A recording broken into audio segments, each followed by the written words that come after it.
Leadership sounds glamorous, vision, strategy, influence, inspiration, all big words. Management sounds very boring, targets, reviews, feedback, follow ups. You get the point. The uncomfortable truth that no one tells you is that if you cannot manage, you have no business talking about leadership. I have managed teams across 25 plus countries while sitting in Bangalore, different cultures, different time zones, different personalities, different kind of work. And I can tell you this with a lot of conviction. Nothing meaningful happens in an organization without good, solid, old fashioned management. Leadership gets the applause, management gets the results. And today I want to make a case for why being a good manager is one of the most underrated career skills of our time.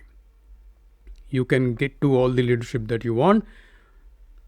Section 1, the work people don't sign up for. When people say they want to grow into leadership, what they often mean is that they want more influence, a bigger role, a bigger title, a corner office, a car, more perks. What they don't mean is that they are excited about setting clear, measurable goals, having uncomfortable performance conversations, calibrating ratings fairly, hiring patiently, treating somebody respectfully, following up on every single task every week. But this is the job you signed up for. You cannot skip management and jump straight into leadership. Management is not a junior version of leadership, it is an operating system for leadership. Point number 2, clarity over charisma. Teams don't need charisma, they need clarity. One of the biggest failures I see in managers is ambiguity. People don't know what good looks like, they don't know the priorities, they don't know how they are being evaluated. Ambiguity is not empowerment, it is abdication. You are abdicating your responsibility. Let me give you a simple example. A manager I know tells their team that let's improve customer experience this quarter. Sounds very inspiring, the right words. But what does that mean? Improve by how much? Improve which metric? By when? Who owns that? What is the breakdown of these tasks? Compare this with our goal is to reduce customer complaint resolution time from 48 hours to 24 hours by the end of this quarter. Ravi owns this process design, Anita owns the dashboard tracking. We review progress every Friday. This is not glamorous, but this is breaking down everything into tasks. But this is management. You don't need to sound like Simon Sinek all the time. You need to define the standard. Clarity reduces politics, and clarity also reduces stress, and it increases performance. Standards over slogans. Culture is not what you say in town halls, it is what you tolerate on a Tuesday afternoon. If someone consistently misses deadlines and there are no consequences, that is your culture. It is not what you said in the town hall and meeting. If someone behaves badly but delivers numbers and you protect them, that is also your culture. If mediocrity gets rewarded the same as excellence, that is also your culture. Everybody is looking at you. Being a good manager means enforcing standards consistently. Let me share another example. I, of course, can't name the people involved, but I once saw a high performing individual who was brilliant technically but very toxic in meetings, interrupting people, dismissing ideas, undermining peers, very superiority kind of complex. The numbers were good, so the manager ignored the behavior. Within a year or two strong team members had left. The manager thought they were protecting performance. In reality, they were eroding culture. A good manager addresses behavior early, calmly, directly, and fairly, because your best performers are watching and they will be the first ones to leave. Section 4, coaching over cheering.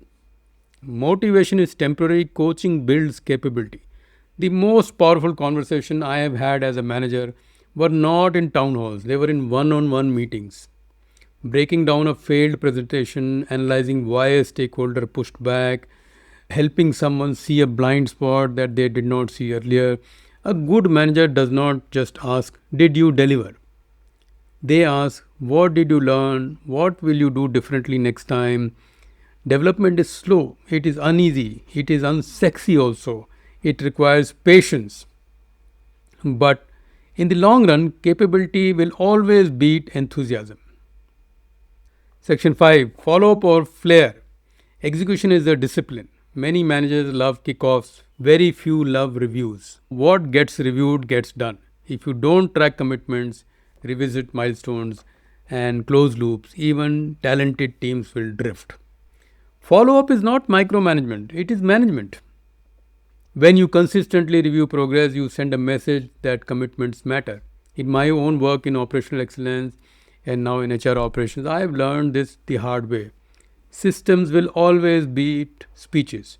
A simple cadence of goal setting, weekly review, feedback, and correction will outperform charismatic leadership over time. Management is repetitive. That is exactly why it works. Section 6, Owning the boring stuff. Hiring well, exiting fairly, succession planning, performance calibration, this is all the boring stuff. But this is where future of your team is shaped. It is not shaped in town halls and fancy speeches. A weak hire today becomes a performance headache next year. A delayed conversation becomes a cultural problem later. A neglected high performer becomes someone else's star. Management requires courage. Not dramatic courage, but daily courage. Somewhere along the way, we started treating management as a stepping stone to real leadership, like a junior version of leadership. This is very flawed thinking. Leadership without management becomes theater. Management without leadership becomes bureaucracy. But if you must choose, build your management muscle first, because it's very difficult to build it later. Set clear goals, hold people accountable, develop capability, follow up relentlessly. Do this long enough and leadership will emerge naturally. It's a natural progression that you will get to. The world does not need more self-declared leaders. It needs more managers who take the job seriously and get the job done. Be that manager, brick by brick. Till the next video, manage better.